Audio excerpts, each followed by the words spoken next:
सूत्रधार में सुनते हैं पंचतंत्र की कहानियां।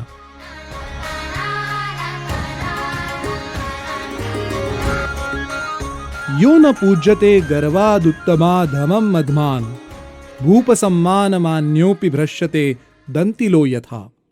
अर्थात जो गर्व से उत्तम, अधम तथा मध्यम श्रेणी के लोगों का सम्मान नहीं करता, वो राजा से मान्यता को प्राप्त होकर भी पतित हो जाता है। पंचतंत्र में सुनते हैं दंतिल वैश्य और राजसेवक की कथा। वर्धमान नाम के एक नगर में दंतिल नामक एक बहुत बड़ा व्यापारी सारे नगर का नायक बनकर रहता था। उसने अच्छी तरह परोपकार और राज्य के कार्य करके उस नगर के रहने वाले लोगों और राजा को प्रसन्न किया था।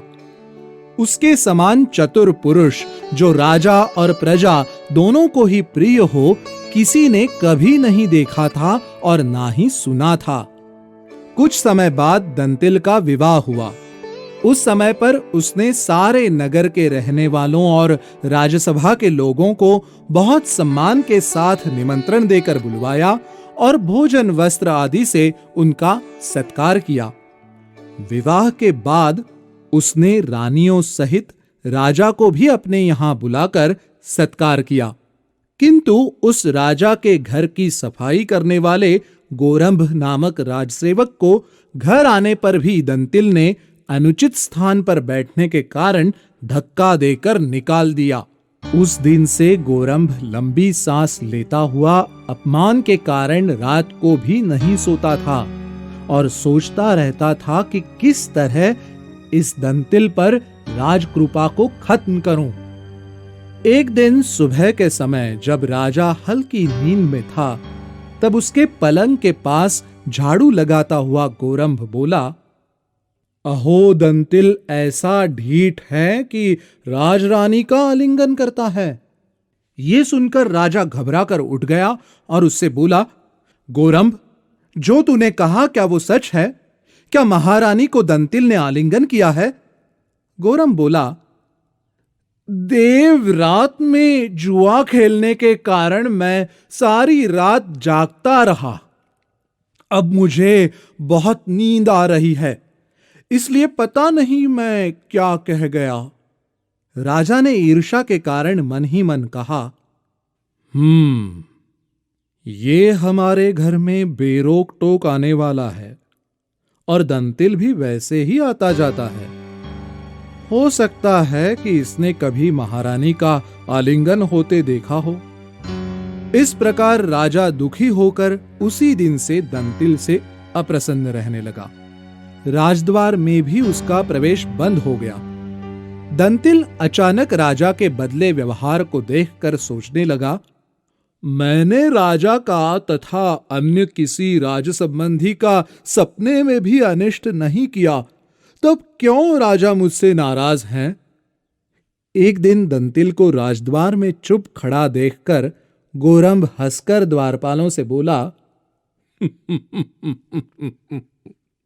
द्वारपालों, राजा की कृपा से दंतिल अत्यंत समर्थ हैं। इनको रोका तो मेरी तरह तुम्हें भी धक्के पड़ेंगे। ये सुनकर दंतिल सोचने लगा, ये निश्चय ही इस गोरंभ की करतूत है। राजसेवक का सम्मान करना चाहिए क्योंकि वो किसी से नहीं हारता। रात में दंतिल ने गोरंभ को घर बुलाया। वहां उसको उपहार देकर उसका सम्मान करते हुए बोला, भद्र, मैंने तुमको उस दिन क्रोध के कारण नहीं निकाला था। उस समय तुम अनुचित स्थान पर बैठे थे, इसी कारण तिरस्कृत किए गए थे। मुझे क्षमा करो। सुंदर उपहार और सम्मान प्राप्त कर संतुष्ट होकर गोरंभ बोला, श्रेष्ठ, मैंने वो सब क्षमा कर दिया। इस सम्मान के बदले में अब तुम मेरी बुद्धिमानी और राजकृपा देखना। ये कहकर संतुष्ट मन से वो वहां से चला गया। दूसरे दिन गोरंभ राजगृह में जाकर बोला, हमारे राजा बड़े महान हैं। लेकिन उनकी ये कैसी अज्ञानता कि मलत्याग करते समय ककड़ी खाते हैं। ये सुनकर राजा आश्चर्य से बोला, अरे गोरंभ, कैसी अनहोनी बात कर रहे हो। घर का कर्मचारी समझकर तुम्हें मार नहीं रहा हूं। क्या तुमने कभी मुझे ऐसा करते हुए देखा है? गोरंभ बोला, स्वामी क्षमा करें। जुआ खेलने के कारण रात भर जागता रहा और अभी नींद में होने के कारण पता नहीं मुंह से क्या निकल गया। ये सुनकर राजा ने सोचा, मैंने तो जीवन में कभी भी शौच करते समय ककड़ी नहीं खाई, परंतु ये निरर्थक बात इस मूर्ख ने कह दी। इसी प्रकार इसने दंतिल पर भी झूठा आरोप लगाया होगा। मैंने बेकार में ही उसका सम्मान खत्म कर दिया।